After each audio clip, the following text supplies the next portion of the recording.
YouTube, what the crap's going on? Heir of Vampires here, and thank goodness I had a friend come to save my bacon. And this friend is DahvPlays. He runs his own YouTube channel. You should check it out.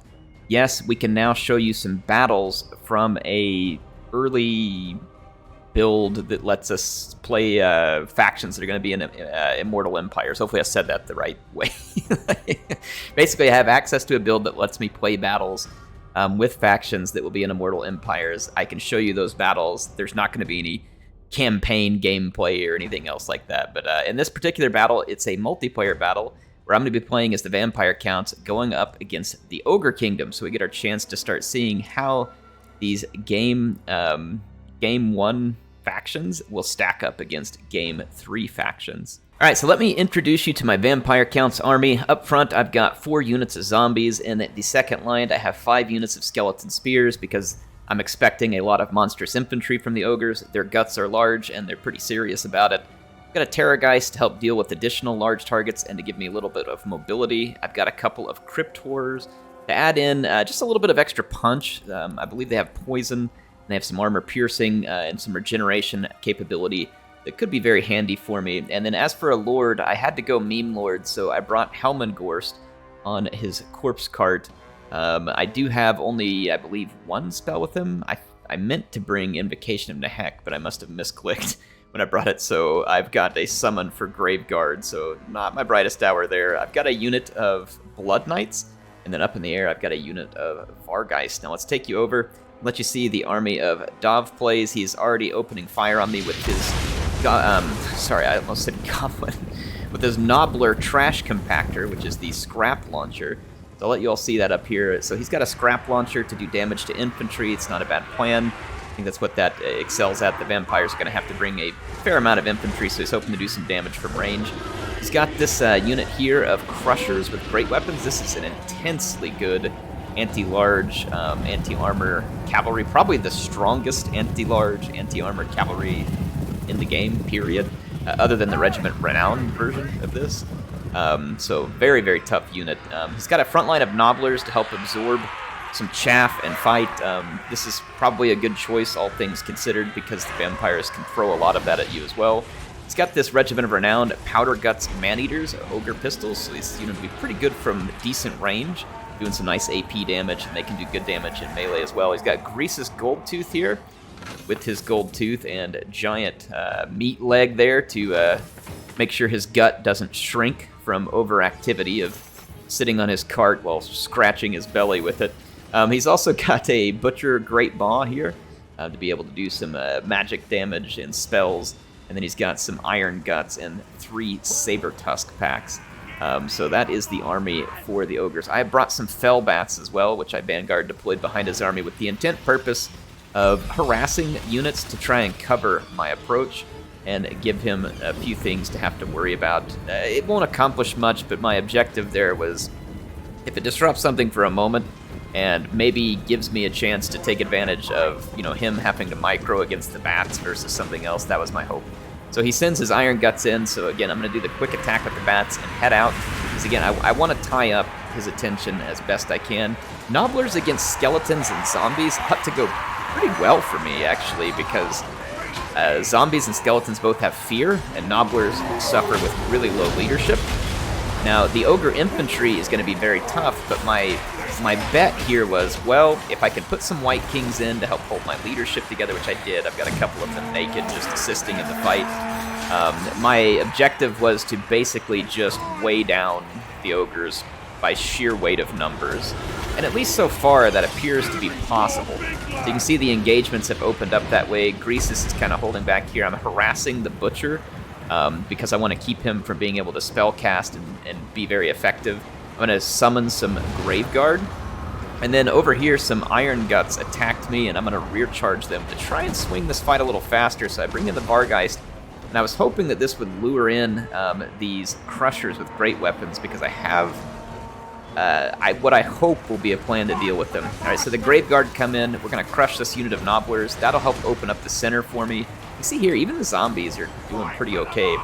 Now, after the battle's been joined, I'm going to go ahead and join my Crypt Horrors into the fight, again, just to throw some even more bodies in. You can see that like these Iron Guts, I mean, they're not having a hard time trampling these cheap units, but they're limited in number. I've got my Terrorgeist. He was doing a breath attack here to help get rid of these Nobblers quicker, but I am being shot by the Powder Guts, which is a nice play on the part of DahvPlays. So my attack did lure in his Crushers with great weapons, and I start to chase them with Skeleton Spears, and I brought my Bats in at the same time to get the attention of some of his Saber Tusk, while also revealing the fact that I had Hex Wraiths hidden. There's a bit of a graphic glitch going on. It's probably something in this build. So if you see that red there, it's not something that's expected to be there, I think, long term. Anyway, the Crushers with great weapons, I managed to get in after them. Very nice play here, Dav using that Great Maw here to lower the Maw to slow down my Blood Knights, trying to prevent what he now saw was an attempt to encircle and hold his Crushers with great weapons, and it is working at the moment. My Blood Knights got in without being countercharged very effectively. There is Saber Tusk attacking them, but we can probably drive that out, and I had a Terrorgeist come in. I probably should have run another breath attack with the Terrorgeist there if it was available. I honestly don't remember if it was, but you can see that the fights here, despite the Iron Guts being really tough, they're just getting overwhelmed with numbers. Again, this was my hope. So you can see the numbers game is paying dividends. My White Kings, where they were supporting infantry, I've now brought them the double team, the Butcher, Great Maw. White Kings ought to do pretty well at this. The Butcher doesn't have much armor. And he does not count as an infantry target, thank goodness. He does count as a large target. But my White Kings will start giving him a lot of trouble. And then Gorst has been mostly unchallenged here because I was able to tie down the Saber Tusk and the Crushers with great weapons, because those units would kill Gorst really quickly, as would the Maneater pistols. So I've had to basically keep him back, and I'm using him to support. When I can, I'll try and get him into melee for his Mortis Engine type effect. These Hex Wraiths now are cruising in and out of battle. I'm trying to do some hit and run with them. They've got a little bit of experience built up. I was doing some damage to the Scrap Launcher, which is a single entity target. That Butcher is in there as well. So yeah, and then the Crushers are pushing that way. This is a very tough unit. They also got some heals from the Butcher, who was basically keeping them in the fight longer, which is a really smart move.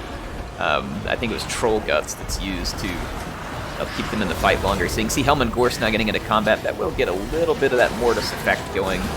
You do have to be careful with him, as he is a very squishy lord. Here comes my color-changing Hex Wraiths. They're going to rear charge into these Maneater pistols. You know what that looks similar to? That looks similar to the same kind of graphics glitch that we were getting on like Scarbrand's wings in the, what do you call it? The benchmark run that's in the graphics settings. So you can see that the Hex Wraiths there just picked up quite a bit of value from hitting that that Crusher unit and this Maneater pistol. So they've now chevroned up at least once and are gaining more. And my Blood Knights have managed to do very well here too in terms of damage. They picked up a chevron at about halfway to another. The Crushers finally give up. I mean, these are very expensive cavalry, but very tough cavalry.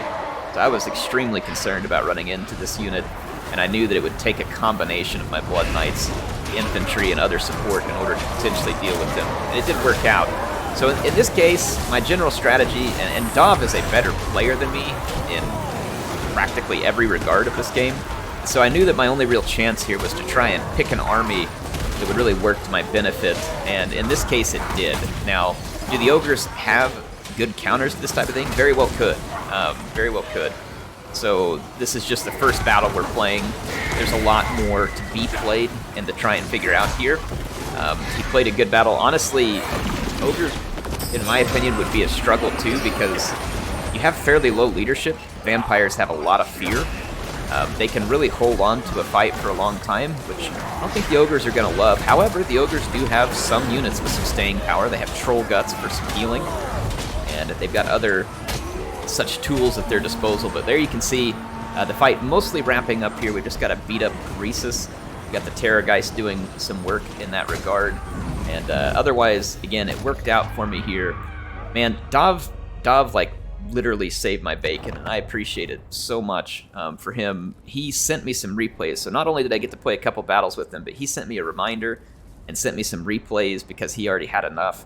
It was a huge help. I cannot thank him enough. He's fantastic.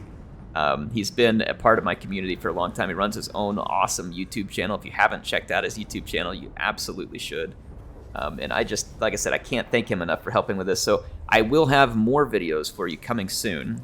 I'm a little busy because I'm streaming tonight. I've been in the office at work, and I've got more streams and stuff coming up. So there will be plenty of videos coming Friday and then through the weekend.